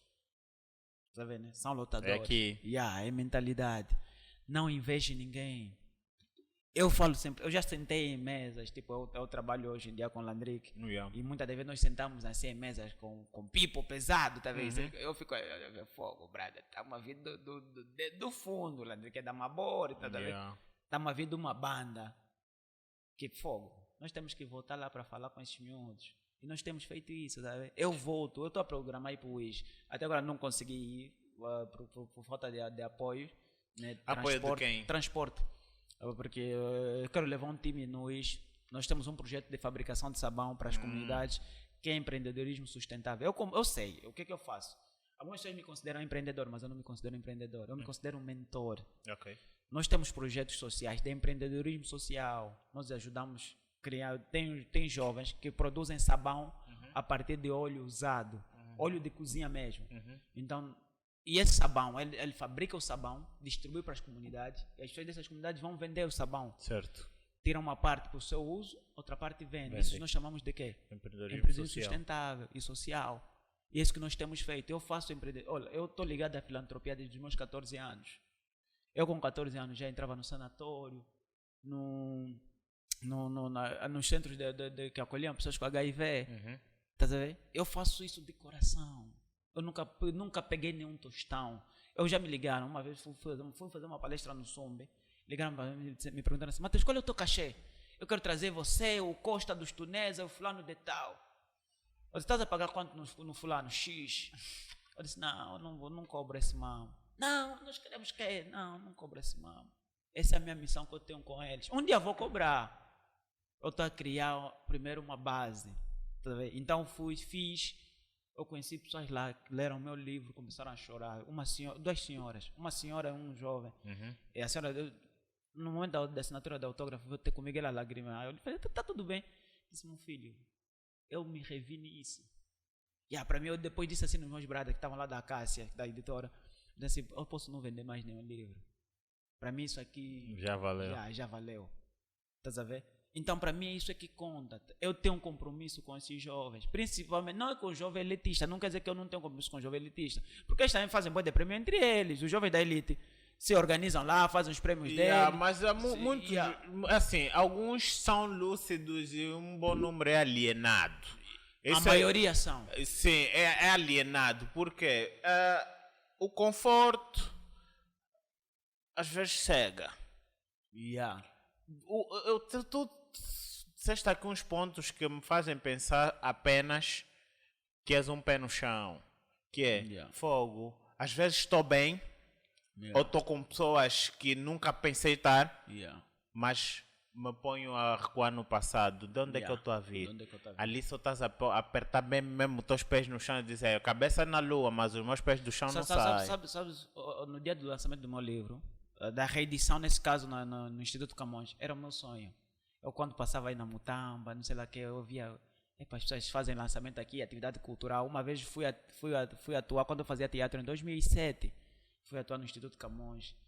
Tinha pouca gente. Eu falei uma vez: eu vou encher um dia esse mamo. Instituto Camões, para quem escreve, é tipo a União dos Escritores. É tipo o Cine Atlântico para os cantores. Tá vendo, né? E eu falei: eu vou ter que fazer Sempre pensaste em escrever um livro? Sempre pensei. E depois o que acontece? Eu quando fiz a atividade lá no Instituto Camões, não tinha espaço para as pessoas sentarem. Reedição, não tinha espaço. E todos os meus lançamentos eu pego sempre 2 ou 3 jovens do gueto para eles meter no palco, para venderem o seu peixe, o seu produto. E quando eu apresentei essa ideia na editora, eu disse: não, olha, tem um miúdo que desenha, não sei lá o que, ele precisa desse espaço para vender o sonho dele. Ele disse: não, é teu momento, aí não pode, até o Landry que nem pode cantar, é teu momento. Eu disse: não, eu posso partilhar. Tipo, tem pessoas que estão aí que podem mudar a realidade desse miúdo. E nós fizemos isso.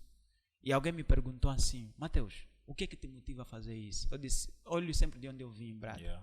Eu vendi água, eu vendi gelado, em condições de que, você tem que vender água de manhã até às 11. Para ir para a escola. Para ir para a escola às 12. E se você voltar com a caixa térmica congelado cheia, eu vivia com uma prima. Se você voltar com a caixa térmica e ainda tem gelado lá, eu corro de não comeres. Fogo. Estás a entender? Então eu sei isso. Eu sei o que é você chegar em casa, as pessoas comeram, e você tem que recolher.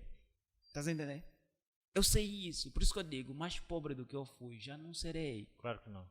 E eu não preciso bajular partido político, fulano de tal, não sei lá que, para adquirir certas coisas. Eu sei que o meu talento, a minha luta vai me levar lá. Eu sei que o meu talento, a minha luta vai me levar lá. E hoje em dia olho para jovens: não, tens que fazer isso. Eu já tive bradas que me falaram assim: estás a escrever isso, depois vais reclamar que não tens oportunidade. Eu disse: é isso que eu escrevo, que está a despertar as outras pessoas. Eu não critico. Os teus amigos queriam te censurar. Me censuram alguns. Até hoje, mesmo depois de livro publicado. Alguns me censuram. Eu tive pessoas próximas a mim que fizeram a montagem de vídeos meus e mostraram a algumas pessoas que têm poder de decisão. Eu tenho documentos no Ministério que foi aprovado e nunca saiu, estás a perceber? Que eu tenho o documento na minha posse, mas nunca quer. Então, acreditas que as oportunidades que não estão a surgir, ou seja, as portas que não estão a abrir, têm a ver com isso? Algumas. Eu gostaria muito de controlar a minha boca, não falar muitas coisas, mas tem coisas que eu me dói, tá vendo? Nunca devia falar nada demais também, não sei, né? Não, o que acontece? Eu tenho um certo cuidado. Muitas das vezes não é você até falar demais. É as pessoas entenderem demais. Entenderem mal demais. Entenderem mal demais. O que acontece? As pessoas às vezes conotam-te. Do tipo, eu já me falaram assim, cuidado com, tipo assim contigo, né? Sim. Cuidado com o Dange, não é nosso. Ok. What the fuck, o Dange me ajudou. Ou não, também, tem um good feeling, gosto de estar cobrado da tua conversa. Eu não sou alguém que vais me recrutar para odiar teu inimigo. Ok. Claro que eu não vou vender a tua história que tens comigo ou com ele. Mas eu nunca vou ser recrutado para odiar um gajo. Brada, eu disse assim uma vez num Wii. Tá vendo?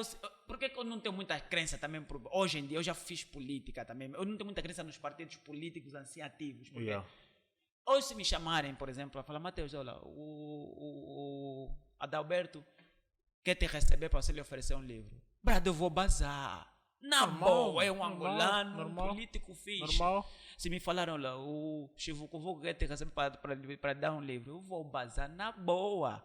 Mas e não devias por quê? Não, as pessoas conotam-te, as pessoas te falam, cuidado. Eu já tive foto, já tive assim, já fiz comentário. E as pessoas foram lá comentar, cuidado. Tá a perceber? Eu fiquei, what the fuck? Sabes? Então, e às vezes são amigos teus que têm os contatos. Não te falava daquele lado. Tá a ver? A política, a religião, futebol nem tanto, mas vou incluir. Divide as pessoas, mano. Brada, estás a ver? E esse tipo separa. de... Isso não é bom. Não é. E para nós os jovens, os jovens não estão unidos. Os jovens falam assim, não estão unidos. Estão em classes. E não é só classes elitistas. Sabe o do bairro, que sabe da minha realidade como eu. Eu conheço bué de gajos que lutavam com a mesma causa que nós lutamos. Mas depois acabou por se associar ou se alinhar. Se afiliar a um partido, de repente já não pode andar contigo. Que não é errado se afiliar. Não é, mas o errado é isso. Se for para separar, se for para trazer intriga. Eu tive bradas que já me falaram, não posso tentar esse mambo. Não posto esse mambo. Não vou postar porque... tá vendo? Do tipo, quando você fala, as pessoas... Quando eu disse, tem mesmo bradas que fizeram vídeos meus. Eu sempre critiquei o Plano Nacional de Formação de Quadros, mesmo desde a Rússia. Mateus, tu és um de gajo livre. E eu espero que continues livre. E espero que todos os angolanos sintam-se livres, mano. Porque se assim não for, não interessa estar em Angola, não interessa ser angolano. Porque vamos estar numa cadeia aberta, mano. Olha, eu sempre critiquei, ao ar livre. Por exemplo, eu sempre critiquei o Plano Nacional de Formação de Quadros. E as pessoas me falaram, você é uma pessoa não grata. Por quê? Eu falei, por quê? Você foi estudar, bolsa. Você na bolsa, ainda tens coragem de criticar. Eu falei, porque eu não quero que o meu filho, o meu sobrinho, ou até teu filho mesmo, porque às vezes até a pessoa que também tá te cortar, também tá mal, tá fudido, tá a perceber? Sim. Porque muitas das vezes o malaique não é um ministro, é o gajo que tá lá, aquele que fica de fato, tá a ver? Olha, eu, por acaso tenho um set, eu acho que isso é bem antigo, de stand-up. Que um trecho dele tocou nessa premissa. Fez o povo governante tem um porreiro. Sou o guarda. Sou o guarda. Você vai pensar que o povo é diabo. Parece que o guarda vai te fazer pensar que ele é uma extensão do governante. E não é. Vocês são pessoas que cresceram diferente, têm educação diferente, enfim. Mas o próprio empregado é fudido. Bem armado mesmo, tá vendo? E ele é que dá a resposta do chefe sem o chefe ter dado, tá vendo? E isso que eu estava dizendo, eu já critiquei muito o Plano Nacional de Formação de Quadros. E graças a Deus, eu não critico sem apresentar solução. Se você me falar, Mateus, criticaste, por exemplo, a forma como está a ser distribuído os kits de emprego. Se você me falar, tens alguma solução, vou te mandar no WhatsApp.